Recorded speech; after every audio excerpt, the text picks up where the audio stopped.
David Copperfield by Charles Dickens, Chapter 51, The Beginning of a Longer Journey.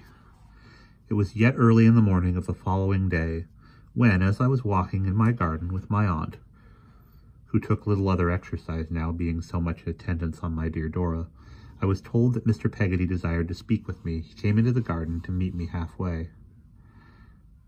"I'll go now, Trot," said my aunt, "and look after little Blossom, who will be getting up presently. Not along of my being here, ma'am, I hope," said Mr. Peggotty, "unless my wits is gone a ban sneezing," by which Mr. Peggotty meant to say bird's nesting. "This morning 'tis along of me as you're a-going to quit us." "You have something to say, my good friend," returned my aunt, "and you will do better without me." "By your leave, ma'am," returned Mr. Peggotty, "I should take his kind, preserving you don't mind my clicktering, if you'd bide here." "Would you?" said my aunt, with short good nature. "Then I am sure I will." She drew her arm through Mr. Peggotty's and walked with him to a leafy little summer house there was at the bottom of the garden, where she sat down on a bench and I beside her. There was a seat for Mr. Peggotty too, but he preferred to stand, leaning his hand on the small rustic table. As he stood, looking at his cap for a little while before beginning to speak, I could not help observing what power and force of character his sinewy hand expressed, and what a good and trusty companion it was to his honest brow and iron-grey hair. "I took my dear child away last night," Mr. Peggotty began as he raised his eyes to ours, "to my lodging, where I have a long time been expecting of her and preparing for her. It was hours afore she knowed me right, and when she did, she kneeled down at my feet, and kinder said to me, as if it was her prayers, how it all come to be.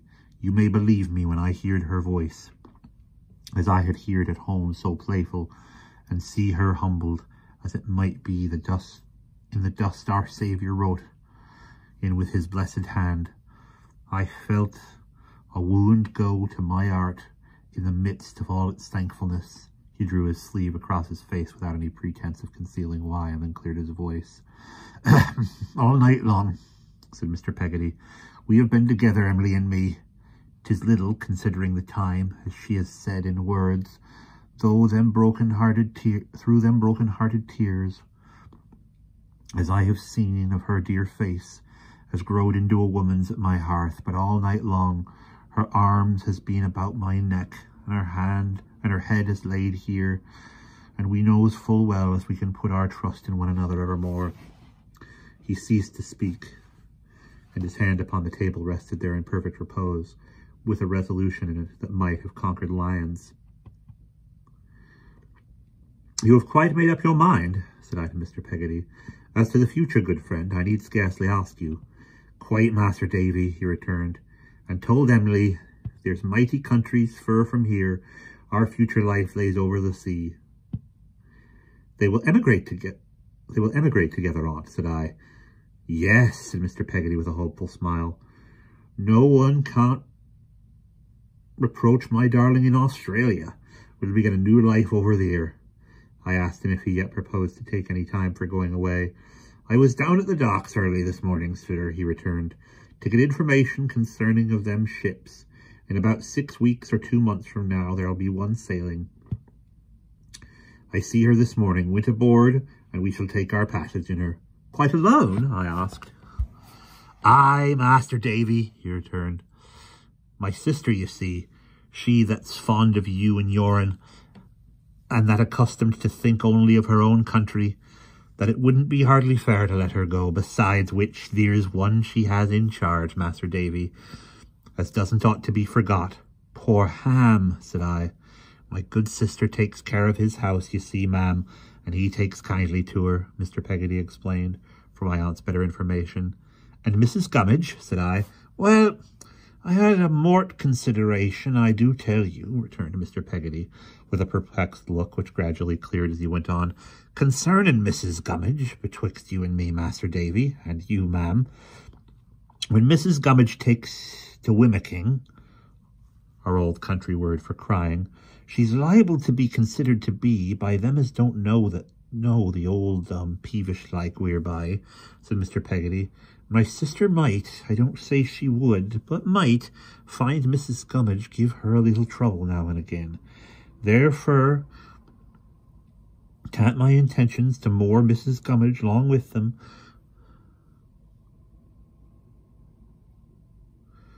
but to find a beaten for her where she can fish rate for herself. A bein signifies in that dialect a home, and to fisherate is to provide. For which purpose, said Mr. Peggotty, I means to make her allowance afore I go, as I'll leave her pretty comfortable. He forgot nobody, he thought of everybody, and claimed striving, but of his own. There's one thing further, Master Davy, he said, putting his hand in his breast pocket and gravely taking out a little paper bundle I had seen before, which he unrolled on the table. There's these here banknotes, £50 and 10. To them I wish to add the money as she come away with. I've asked her about that, but not saying why, and have added it up. I ain't a scholar. Would you be so kind as to see how 'tis? He handed me apologetically for his scholarship a piece of paper, and observed me while I looked at it. It was quite right. Thank ye, sir, he said, taking it back. This money, if you don't see objections, Master Davy, I shall put up just afore I go, in a cover to directed to him, and put up that in another directed to his mother. I shall tell her, in no more words than I speak to you, what it's the price on, and that I'm gone and past receiving of it back. I told him that I thought it would be right to do so, that I was thoroughly convinced it would be, since he felt it to be right. I said that there was only one thing further, he proceeded with a grave smile, when he had made up his little bundle again and put it in his pocket.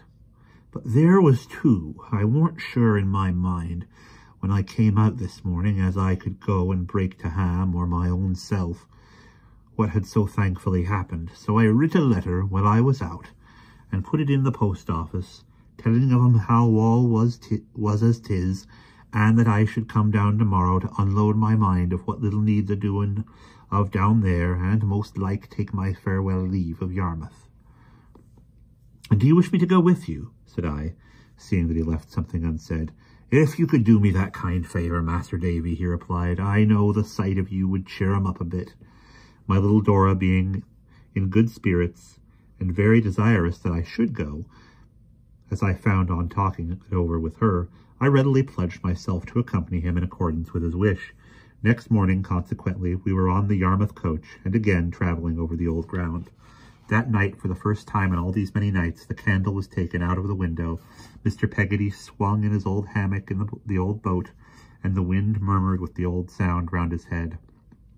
All next day he was occupied in disposing of his fishing boat and tackle, in packing up and sending to London by wagons such of his little domestic possessions as he thought would be useful to him, and in parting with the rest, or bestowing them on Mrs. Gummidge. She was with him all day, as I had a sorrowful wish to see the old place once more before it was locked up. I engaged to meet them there in the evening.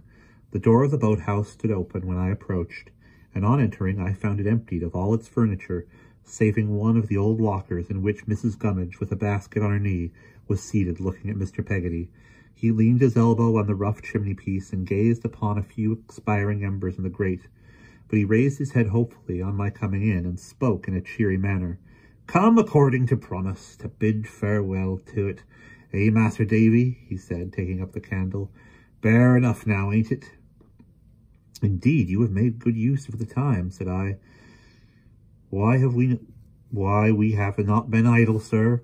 Mrs. Gummidge has worked like a... I don't know what Mrs. Gummidge ain't worked like, said Mr. Peggotty, looking at her at a loss for a sufficiently approving smile. Daddled, said Mrs. Gummidge suddenly, deserting her basket and clinging to his arms.